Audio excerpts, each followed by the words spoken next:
Welcome to Story Time with Miss Williams. Today we'll be reading the story titled Black Eyed Peas and Hoghead Cheese, a story of food, family, and freedom.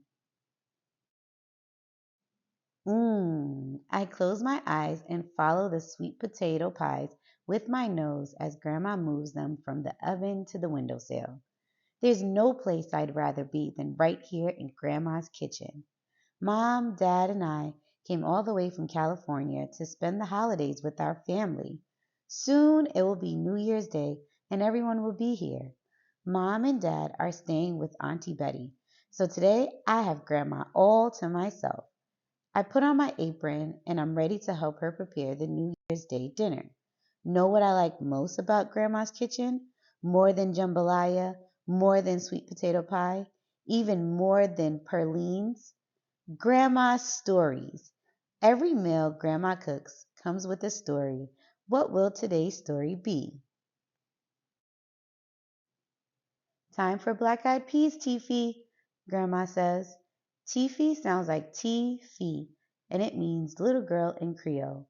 That's Grandma's first language. Grandma spreads the black eyed peas on a towel. My job is to pluck out any tiny stones or broken peas. We can't celebrate the new year without black eyed peas, Grandma says. I can tell that a story is about to begin as I find a pebble. Why, Grandma? Well, Francis, Grandma calls me by my name this time. Many years ago, our African ancestors were taken from their farms and villages and put in chains. They were forced onto a big ship and brought to America against their will. They were angry and afraid. I close my eyes. I imagine the ship. My heart feels heavy as I see the faces of my ancestors. Grandma continues. The Africans would only eat the foods they knew from home: yams, rice, and black eyed peas? Yes, Grandma says. Black eyed peas kept them alive. Now we eat them on New Year's Day for good luck. Grandma rinses the black eyed peas and puts them in a pot to cook. Is it time to make pralines? I asked eagerly. Not yet. Grandma takes a pan out of the refrigerator. It's time to check on the hog head cheese. I wrinkled my nose.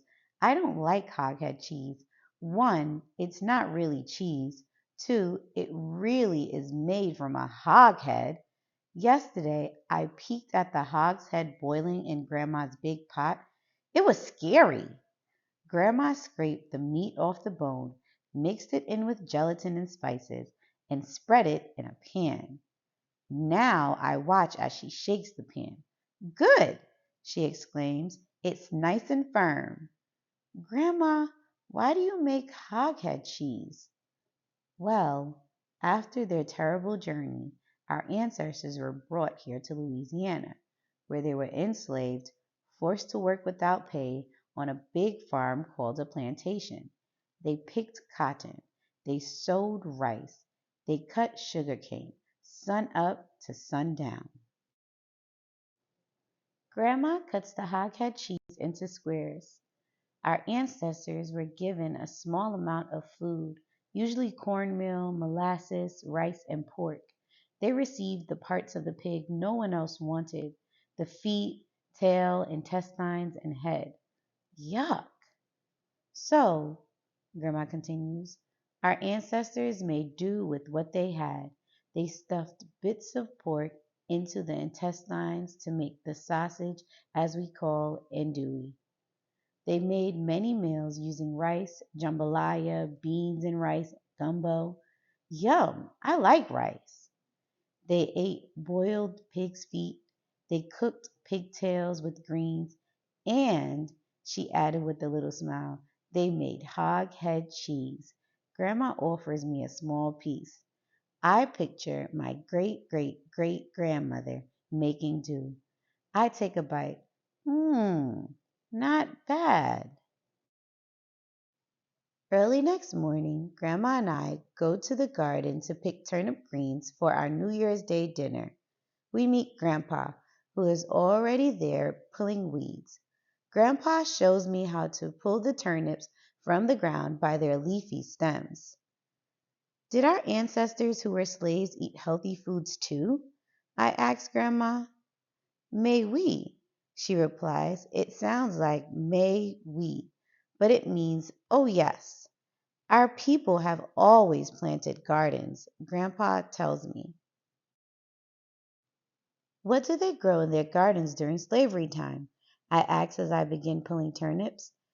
They grew the same vegetables our ancestors grew in Africa, Grandpa answers, and the same ones I grow in my garden today: beans and tomatoes, turnip greens and sweet potatoes. But when do they have time to tend to their gardens?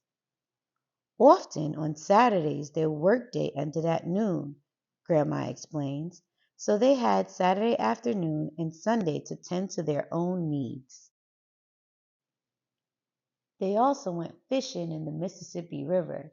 They caught crabs, shrimp, and oysters, just like I did when I was a boy, recalls Grandpa. That seafood made some good gumbo.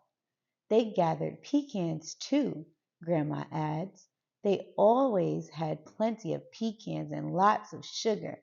That's why pearlings are so popular. And because they're like a cookie and candy in one, I chime in. Grandpa smiles. So by gardening, fishing, and gathering nuts and berries on their own time, our ancestors added variety to their diet. Grandpa shakes his head in wonder, and by sunup Monday, they were back in the fields. Looks like we have all the greens we need, Francis, Grandma announces. I'm going to cook them with smoked turkey. Grandma and I head inside. Grandpa gives me a wink and whispers, Me, I still like my greens with pigtails. In the kitchen, Grandma cuts the greens from the turnips. She stores the turnips for later, and I wash the greens. When they're nice and clean, Grandma puts them to boil on the back burner of the stove. And now, she says like a TV announcer, it's time to make Perlines, I shouted.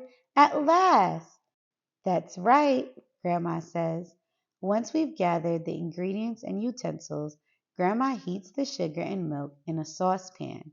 She hands me a wooden spoon to stir while she checks her list.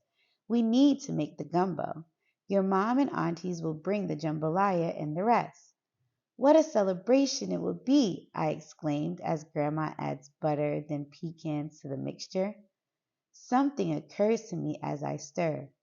Grandma, did our ancestors who were slaves ever have anything to celebrate?